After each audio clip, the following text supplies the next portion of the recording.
Republicans hold on to the Wisconsin Senate, beating back a heavily funded union effort to recall them, fueled by a backlash against GOP support for Governor Scott Walker's effort to curb the power of public employee unions.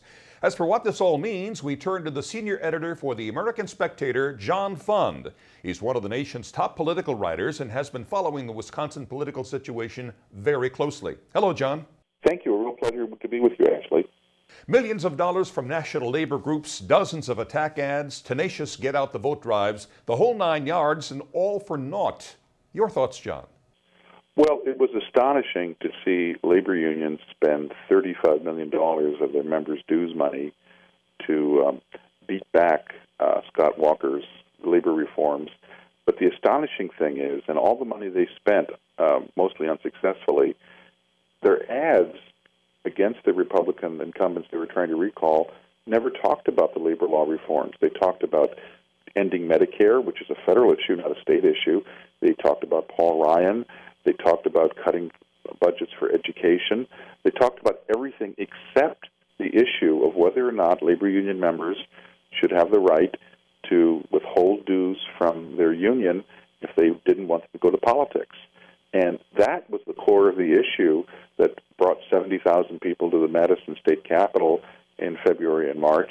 And that was the one issue the labor unions didn't want to bring up, because I suspect that would have opened the whole can of worms about union privileges and how much better public employee unions were paid and how much better their benefits were than people in the private sector. What about those 2 Republican seats that were lost?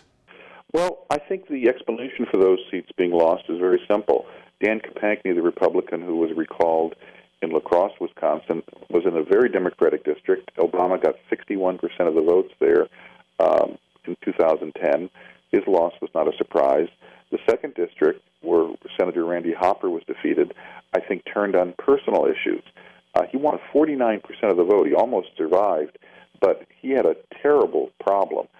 He had left his wife. He had moved in with a 25-year-old staffer for the legislature, and his wife had been the first person to sign the recall petition to remove him from office. How big of a vote of confidence is this for Governor Scott Walker? I think it's modified, mixed, but clear. His Republicans retain control of the state Senate. His reforms are working. You are seeing school districts all over the state that are being able to avoid layoffs, that are adding teachers and reducing class size.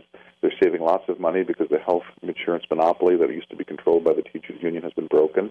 Milwaukee just reported that it is $14 million that it has saved on health insurance premiums.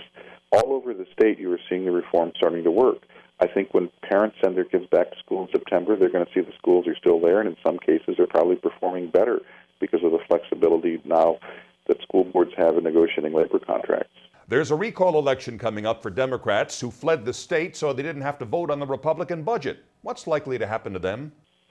There are 2 recalls of Democratic state senators that will be held next Tuesday. I think in one of them in Kenosha, it looks like the Democrat is going to win going away. That's a very Democratic district. In the other one in the North Woods up near the Michigan border, I think that's very competitive. So it is possible that when all the dust settles, Democrats will have spent $35 million to gain 1 state Senate seat in 1 state and ultimately not have changed much. The recall victory is one of a string of victories for Governor Walker. Can you detail the others for us? Well, in addition to winning last November and carrying the state legislature to Republican control with him, he passed all of those budget changes and the labor law changes. Then in April, they had a titanic battle over a state on the Supreme Court, which has a narrow 4-3 conservative majority. The left spent millions and millions of dollars to try to oust an incumbent justice, and they failed. So now, having failed to take over the state Senate, it seems that there's a narrow but consistent majority that is willing to back Scott Walker's agenda and not back that of the unions. John, do you believe that Governor Scott Walker is now presidential timber, having survived and succeeded in a blue state against all odds and having taken on the powerful teachers union and other unionized public workers? With the entry of Rick Perry of Texas, the governor there, into the race, I think the presidential field is set. Governor Walker certainly has some successes under his belt, but it's way too premature. You know, the earliest we can talk about somebody else entering the presidential field, since the 2012 field is set, is probably 2016 or 2020. You mentioned Rick Perry. Do you think he could be a game changer, and could he take the lead over Romney and Bachmann? Well, it's early. The straw poll in Iowa is Saturday. Perry is not on the ballot, so he has a perfect excuse if he doesn't do well. He is a write-in candidate. If he does fairly well on that, he has a perfect reason to say there's a flurry of support for me, even though I wasn't on the ballot. Romney's the front runner, but Romney's a weak front runner. And I think Governor Perry is going to be a substantial and significant entry into the race. What are your perceptions of him? Well, Governor Perry has a fascinating record. He has created or initiated policies that helped create almost half the jobs, the new private sector jobs that have been created in this country since the recession ended in 2009. He has a very strong pro-business record. He also has a lot of support from Tea Party and evangelical voters. On the other hand, he's a Texas governor, and he sounds like a Texas governor. And there are those in the Republican Party who are tired of Texas governors because of the last experience we had with one. So, he has positives and he has minuses. A new Gallup poll this week shows Obama regaining the lead over a nameless Republican challenger in the 2012 election. Any significance to that?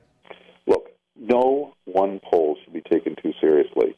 I look at a series of polls taken at the same time, and if they all line up in the same direction with the same